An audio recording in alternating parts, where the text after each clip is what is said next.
Okay, as I was saying, هو المفروض like if it doesn't find a certain style node أو if a new style node appears on a different page بيبرانش من ال element node and it adds that style node و increments a new count starting from 1.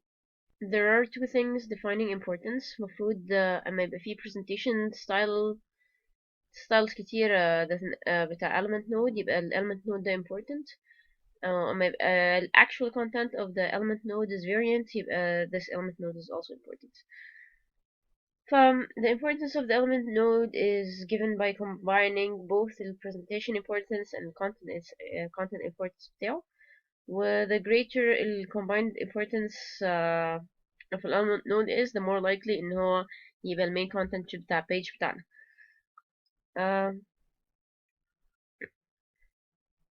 This one يعني بيوريك like which part an example a hypothetical example of which parts of the style node represent noise, which part of the style node represents مثلا حتة important. فهنا بيوريك إنه after the tree was built طبعا وال calculations were made, the non-important parts were the shaded gray areas اللي هي دي, and the important parts were the double lined areas.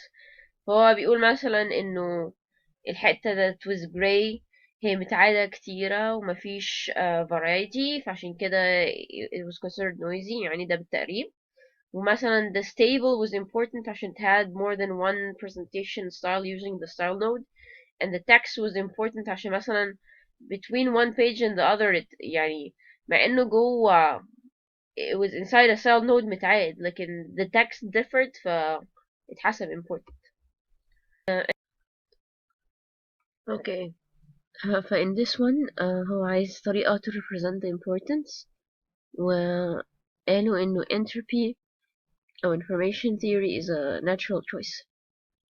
فهو بيدافع إنه non importance of element node E in the SST is أول حاجة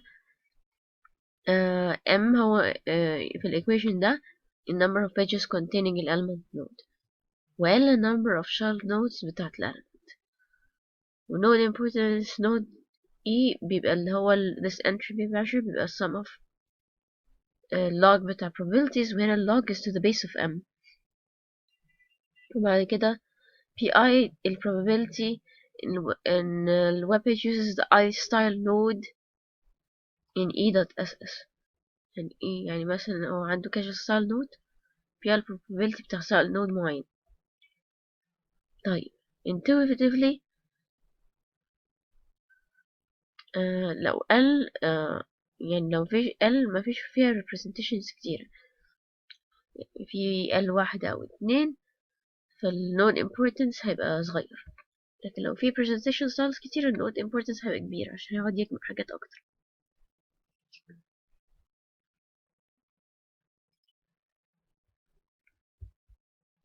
هنا is showing like how is calculating node importance in general. يعني ممكن لو رحنا عند body هو عنده 1 slash node فL هيبقى 1 مثلا ال probability بتاع this L هيبقى 1. اوكي عشان مفيش غيره, فlog 100 في 1 times 1 هدينا 0. بعد كده below the body في one presentation tree style tree واحد. on the other hand هتلاقي the stable element مثلا تحتيه style trees style nodes كتيرة.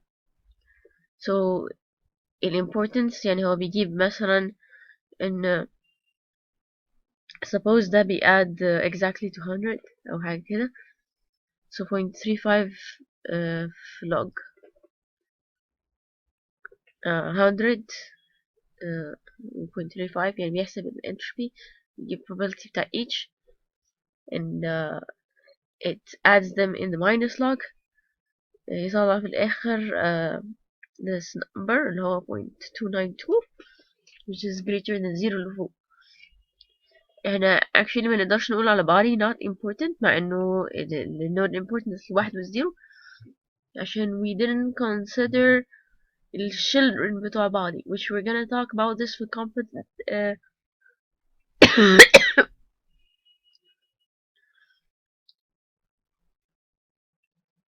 we're gonna talk about this في composite node importance.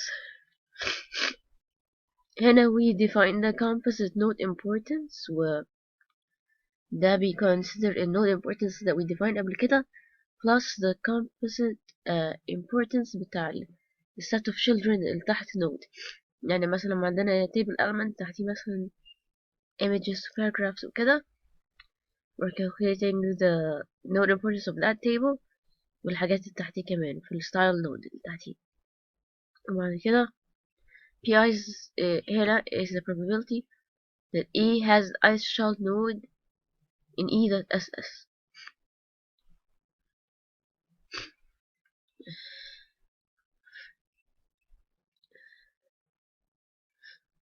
And P probability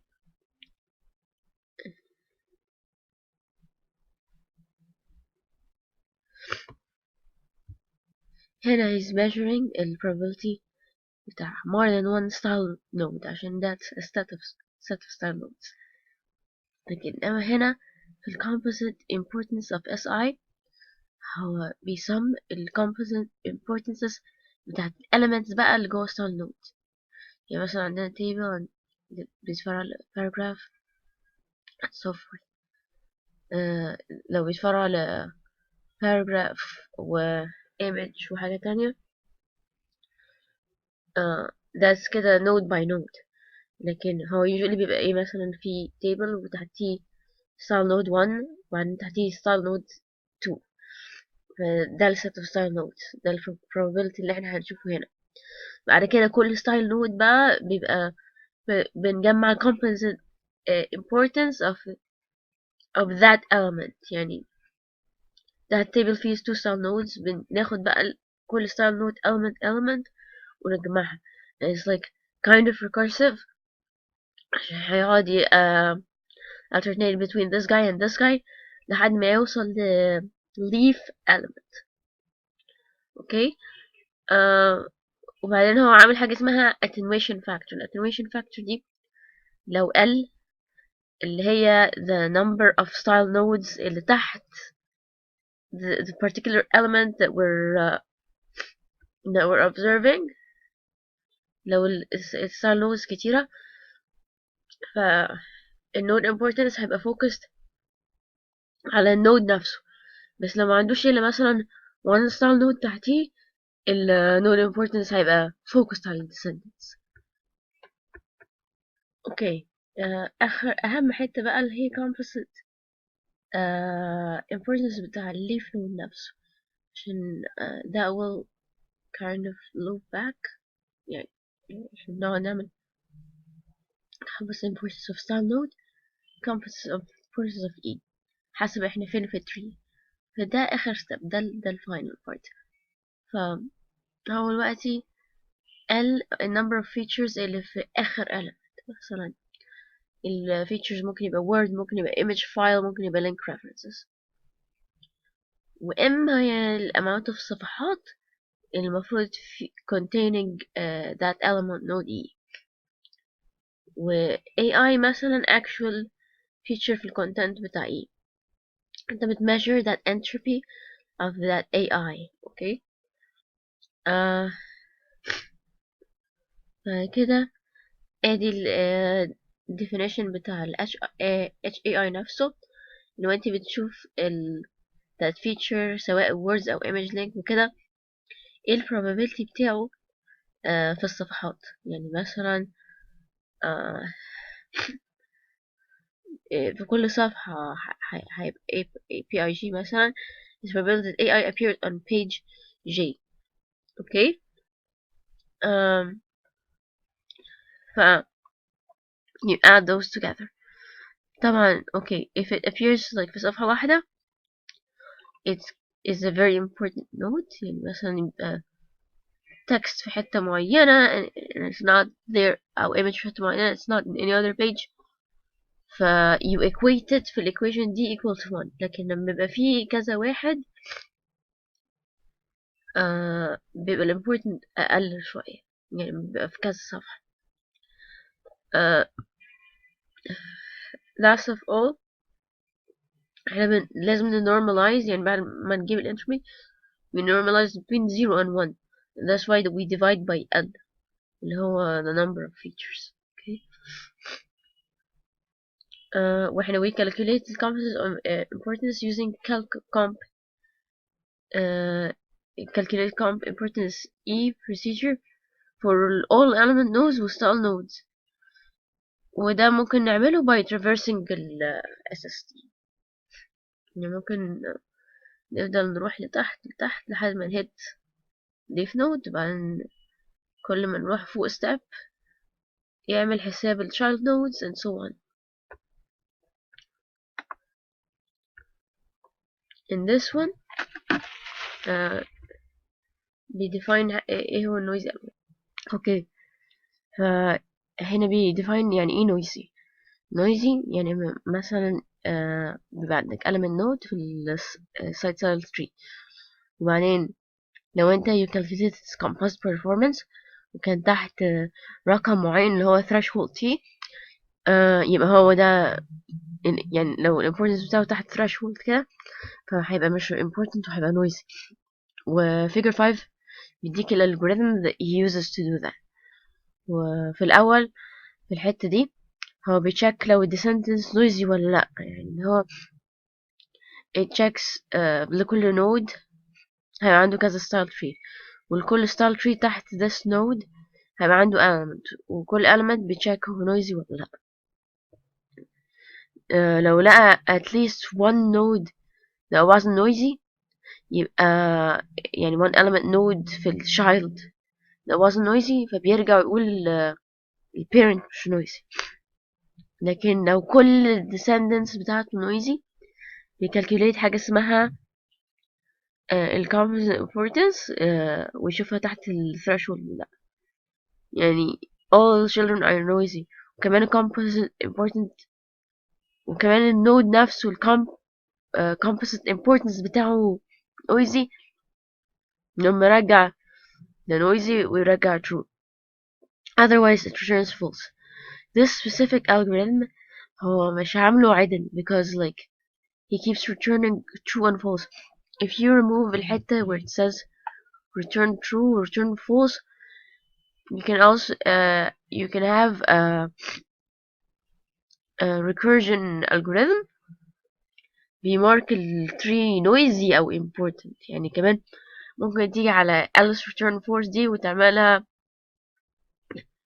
mark as important عشان لأ إن ال constant importance بعد threshold فهي can mark it as important.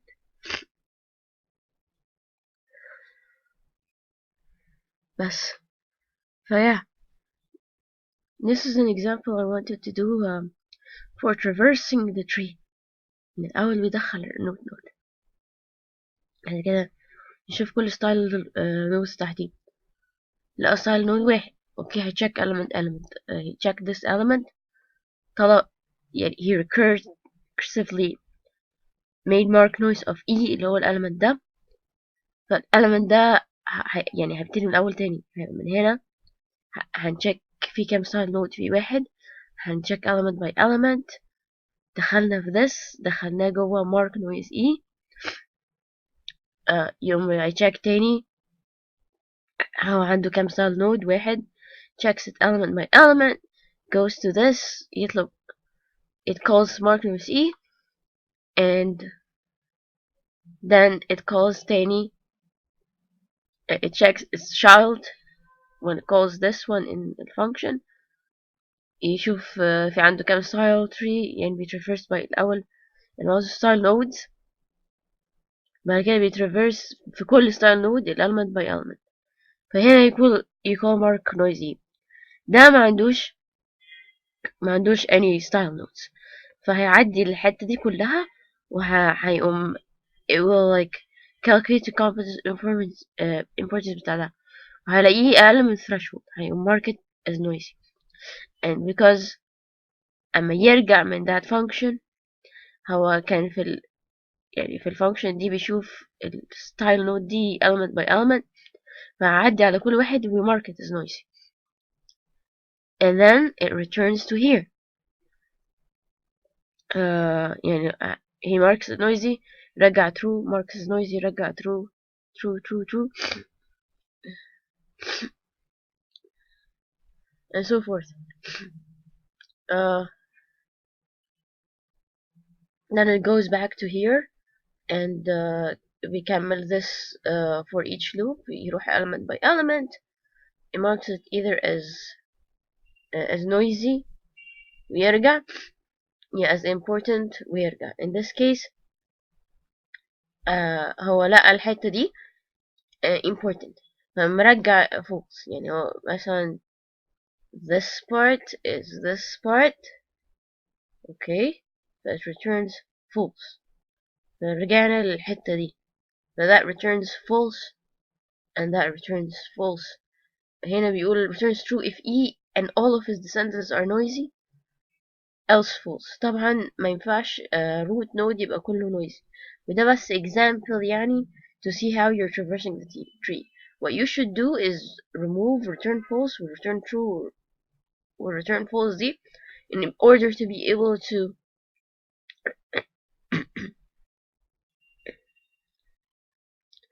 do the entire tree. أو ممكن it can just simply return without the true and false والحتة دي تشال تماما. كده ممكن يعمل يترافيرس كل نود عند style node by style node. يعني مثلا هنا هيترافيرس النود ده الشايلد style nodes كل واحد، هيعمل recursion على ده والelements جواه recursion على ده.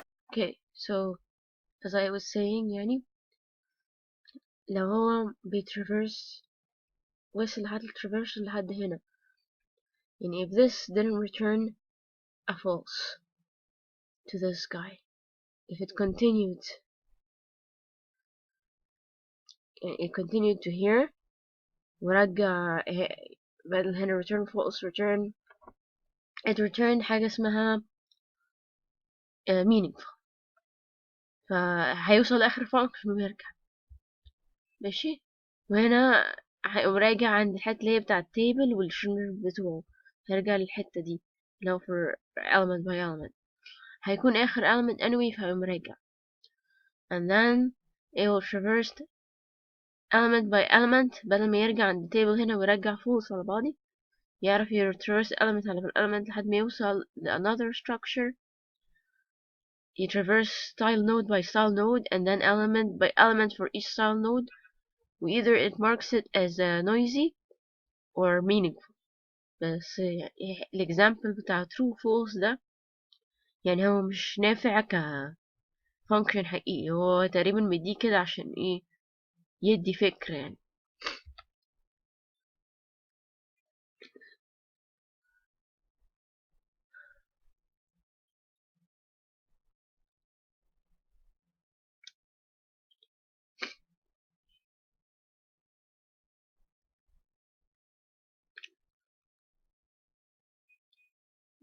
okay so now I want to define more definitions. في حاجة اسمها maximum noisy element، فهو بيقول لو noisy element E في site cell tree مش descend يعني ملهوش ancestors يعني اوكي.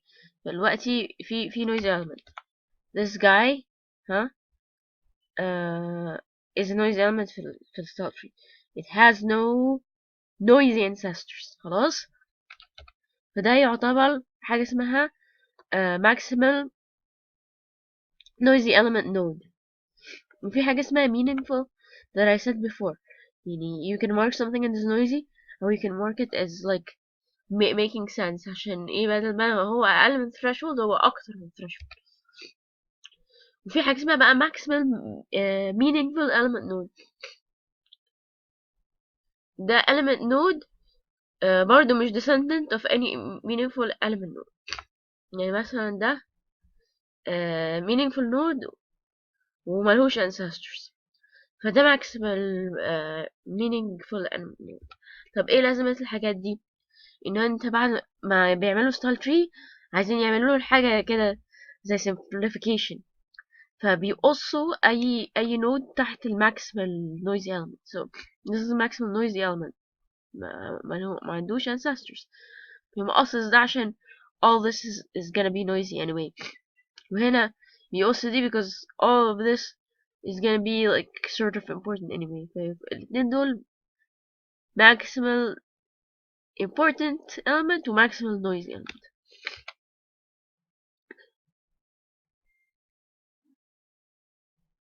وهنا بيقول لك انه بيعمل بيكالكوليت composite importance وال ويمارك النويز والمينينجفul كله في algorithm واحد. يعني مش زي هنا مديك بس algorithm that marks noise، لا في الحقيقة it marks all three together عشان ايه يسيف time in traversing the tree.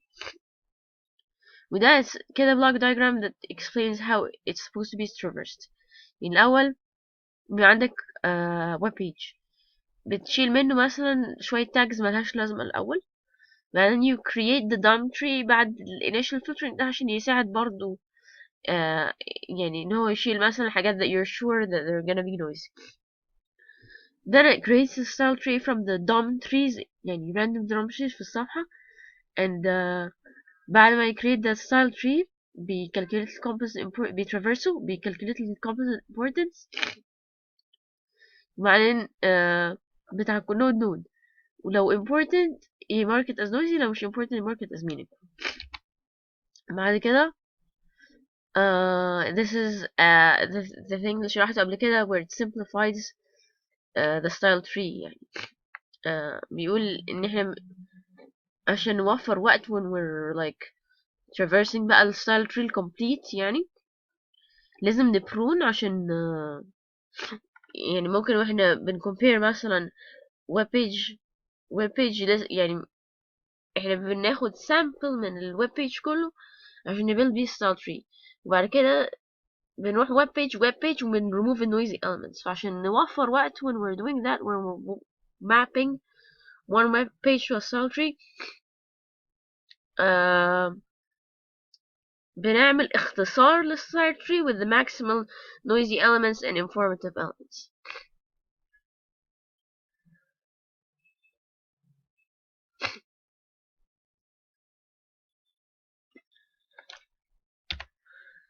Okay, the next part بقى okay في حاجة بقى algorithm اسمه map SST. This what it does إنه like I said انت بتبني style tree من sample of pages في ال web page that you're analyzing.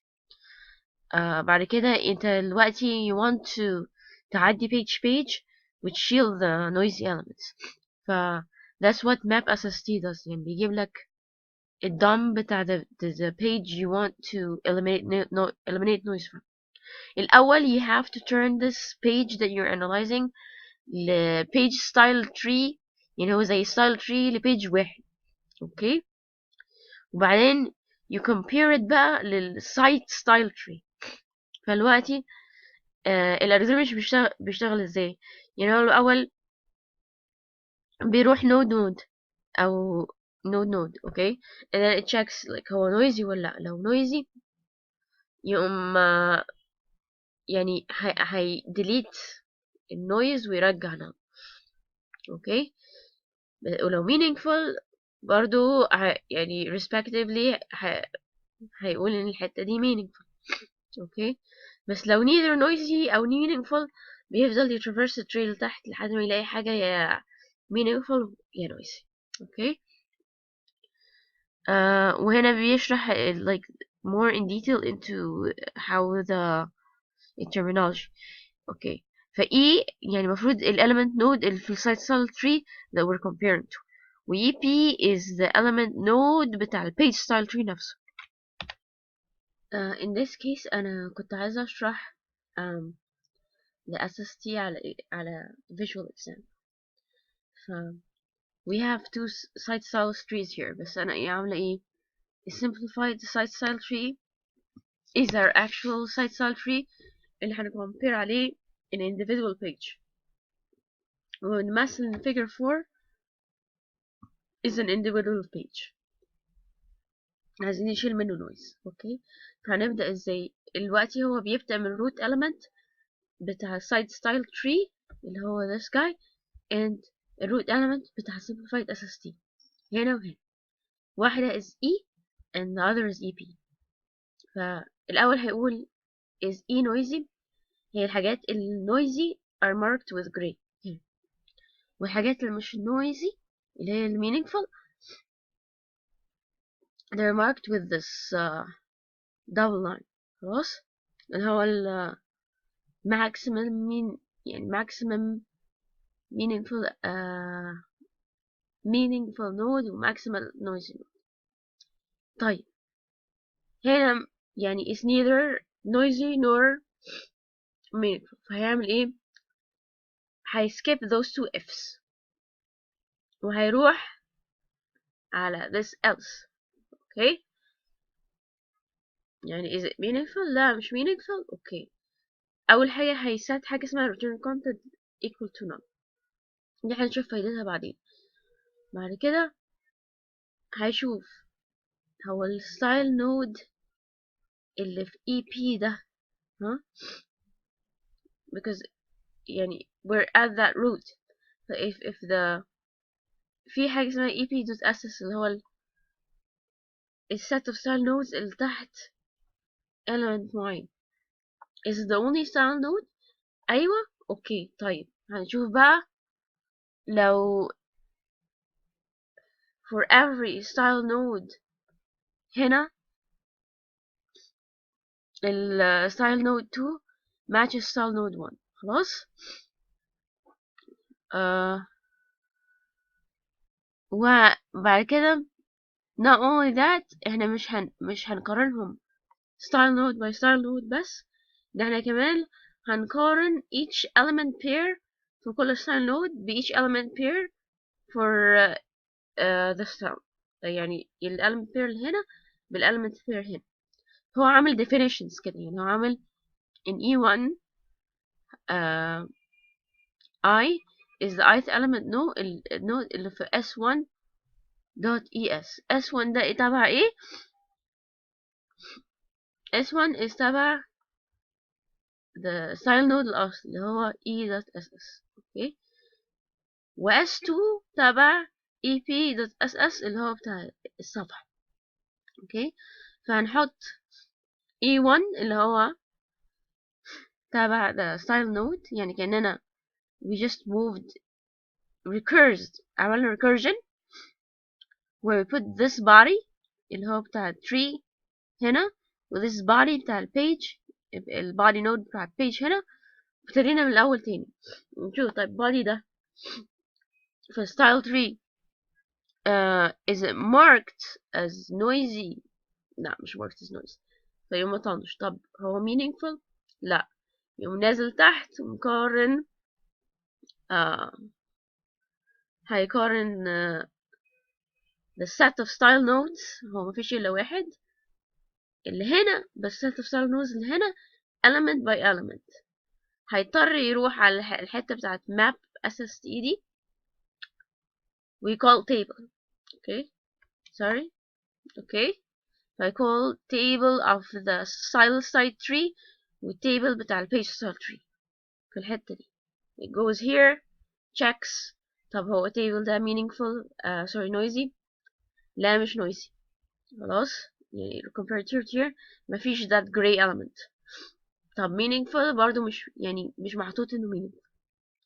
طيب يقوم نازل تاني، هينزل للset of style trees اللي تحت in each one ويقارن element by element and هيضطر يقول map SST. and this time أما يقارن this tr with this tr هلاقي إن this e اللي هو بتاع ال site style node is noisy. فهيعمل إيه؟ في ال site style tree ال page style tree sorry اللي احنا that we're trying to remove the noise from هيقوم شايل the element that's noisy with descendants كلها. خلاص، و عشان ده مختصر وده الماكسيمم نويز تري. he already knows ان اي حاجة تحت الاليمنت ده في الغالب هتبقى نويز، هيقوم مدلتها كلها. and it returns null. هيرجع هنا هي return null. okay, a null element. then this part يعني احنا دلوقتي رجعنا from here يعني. okay, احنا كنا compare element by element in this part. هيقوم رايح على element اللي بعديه and it calls map SST يشوف هو noisy ولا لا. لقى noisy it deletes tr and image في ال map style tree. هيقوم رايح على element بعديه because of this for each loop right here. هروح على السيبلينج اللي بعديه هشوف text important. ماشي. ف text هنا المفروض يرترن تحتيه. مفيش حاجة تحتيه بس هيبقى added. text نفسه هيبقى added للحتة بتاعت return content اللي هنا. خلاص. then you end this for loop. okay, and you return text. بس هيرترن على ايه الحتة دي؟ الحتة دي كانت another for each loop in a previous recursion. فهيروح بعديها على image checks if it's important or not وكده add it to this content. يروح على table checks if it's important or not. هنا in table هيضطر ينده الماب SST because okay and it will check مثلا هيلاقيها meaningful عشان الخطين دول. it won't بقى traverse الحتة اللي تحت في ال page style tree. يعني once it finds the maximal noisy element in the site style tree هيقوم قال okay this is a meaning element. هيقوم مرجع ال content بتاع كل ده. بس هو راجع هيضطر يرجع تاني on this for each loop. فهيكمل table يلاقيها noisy in the site style tree ويقوم مدلت all of this ويرجع تاني. ف basically هرجع everything ما عدا مثلا the dotted shaded areas. طبعا this was an older example. let's assume ان image دي كانت حاجة important. ف basically هيرجع من أول root مثلا this part anything under here and this part. وفي حاجة that I should note here. table هنا عنده more than one child عشان ده مفروض originally ده كان site style tree بس انا مثلنا هو page style tree. ف in a real page style tree مثلا هيبقى في table مثلا one descendant only. ده الفرق. ف I just wanted to explain this part more clearly عشان it was an important recursion example for this presentation. هنا he's actually explaining the entire algorithm. يعني all the way from building the site style tree لحد removing noisy elements بقى page by page وكده. خلاص. في الأول عندنا في target website s هيcrawl randomly k pages وk pages دول يبقوا مثلا representation كويس للسايت. اوكي. بعد كده بيست a null SST with a virtual root e. اوكي. يبقى عنده root ومفيش حاجة تانية. خلاص هو لسه بيبني page from scratch. يعني بيجيب بقى ال crawled web pages مثلا ويعملها for each page w في ال k crawled pages دي. الأول بيعمل page style tree بالpage w. خلاص. بعد كده بيبيلد SST على ال virtual node representing e. طبعا page w ال PST بتاعها طلع EW. okay, because it's the first structure ever. هو هيحط كل حاجة موجودة فيه. يعني هو هيلاقي حاجة ناقصة فيقوم حاططها according to الالجوريثم اللي أنا شرحته قبل كده.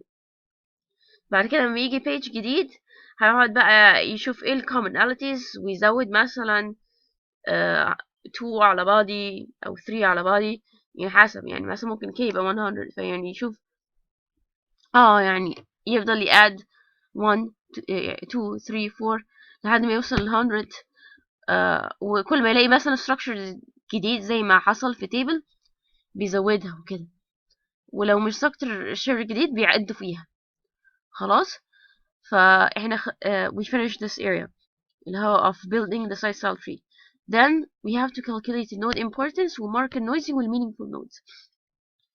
By calculating the composite importance احنا بنكتشف ال maximal noisy وال maximal meaningful nodes وبن simplify tree زي figure 6 بالظبط. بعد كده بنجيب for each target web page p اللي هو اللي احنا عايزين نشيل منه النويز.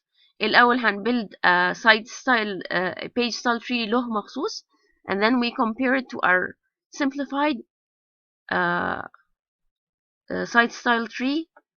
we map it ونشيل الحاجات اللي مش مهمة، وده ال overall algorithm. ده كده improvement للالجوريثم كانوا عاملينه. يعني هم عاملين ايه؟ دلوقتي عندنا element node تحتيه style nodes كتيرة، وفي 2 style nodes كده يشبهوا بعض، هنقارنهم كمان element by element. اوكي، فهنعمل ايه؟ هنشوف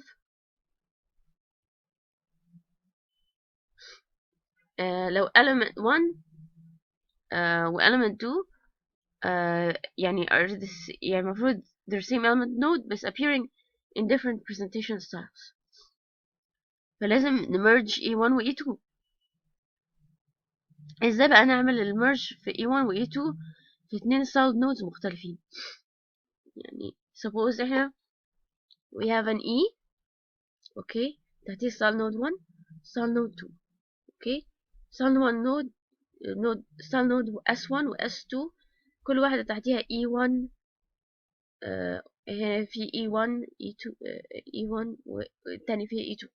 اوكي، عايزين نمرج those two elements اللي في كل style node عشان يشبهوا بعض. اوكي، الأول هنقارن في كل style node ال elements بتوعه، يعني ال element في style node 1 وال element في style node 2 عندهم the same tag و attribute ولا لأ. اوكي، لو لقيناهم similar بعد كده هنجيب ال features اللي في كل element. اوكي، فهنشوف لو ال frequency of these features معدي threshold معين. اوكي، يبقى this will يعني لازم يبقى a feature k بحيث ان هو معدي threshold معين، ال frequency بتاعه معدي ال document frequency بتاعه معدي threshold معين. اوكي، بعد كده this occurs يعني for both مرة ال E1 ومرة ال E2. اوكي، ف J equals 1 و 2 ده اللي هو بيقول ان هو بيشوف ال feature k ده في كل element. ماشي، بعدين it does يعني L. Hello. I just wanted to recap on this area because in the older video ما كنتش شارحة like this area كويس. so مفروض L of J is a set. مثلا we assume انه J represent لو الحاجة لو هو style node 1 أو style node 2 أو element 1 أو element 2. okay، ف element E1 ده ممكن يبقى tag، والtag ده بيبقى تحتيه features.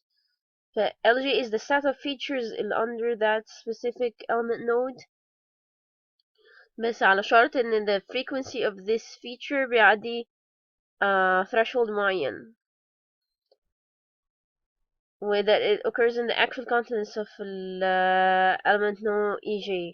okay، فده feature set يعني filtered feature set. يبقى L1 ممكن يبقى filtered feature set of style node 1 and L2 feature set تاني من style node 2 a certain element of it.